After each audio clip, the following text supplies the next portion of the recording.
కొన్ని రోజుల క్రితం super star Rajinikanth latest movie Kabali leak అయిందనే వార్తలు చక్కర్లు కొట్టాయి. రిలీజ్కి ఇంకా 5 రోజులు ఉండగానే నెట్లో కబాలి లీక్ అనగానే ఫ్యాన్స్ తెగ బాధపడిపోయారు. అదృష్టవశాత్తు టోరెంట్స్లో ఎక్కడా కబాలి లేకపోవడం అందరినీ ఊపిరి పీల్చుకునేలా చేసింది.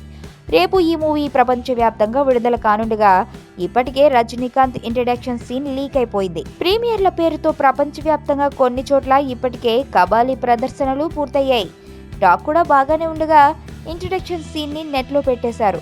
2 నిమిషాల నివిడి ఉండే ఈ సీన్ అంతా రజనీ మాయ కనిపిస్తుందట. ఇది కబాలి జైలు నుంచి విడుదలయ్యే సీన్ కాగా 2 నెలలు ఇలా వెళ్లి అలా వచ్చేస్తా అని రజనీకాంత్ వేరే ఖైదీతో చెప్పడం తొలి డైలాగ్గా వినిపిస్తారని, దాదాపు నిమిషంన్నర తర్వాత అప్పుడు రజనీ ఫేస్ చూపిస్తారని తెలుస్తోంది. సేమ్ శివాజీ సినిమాలో కూడా ఇలా జైలుకు తీసుకెళ్లడం, అక్కడ ఖైదీలతో కథ చెప్పడమే ఇంట్రో సీన్ గుర్తుందా? ఇకపోతే బ్యాక్గ్రౌండ్ మ్యూజిక్ థీమ్ ఇప్పటికే ట్రైలర్లో విన్నదే అయినా సరే సినిమాలో మ్యూజిక్ అదిరిపోయిందని చెబుతున్నారు. మొత్తానికి కబాలి గట్టిగానే కొట్టేట్టుగా ఉన్నాడు. రికార్డులన్నీ కబాలి వేటలో ఎటెళ్లిపోతాయో చూడాలి మరి. బలవంతుడు బలహీనుణ్ణి భయపెట్టి బతకడం ఆనవాయితీ.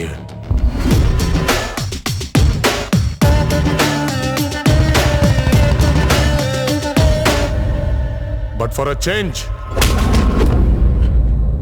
ఆ బలహీనుడి పక్కన కూడా ఒక బలం ఉంది.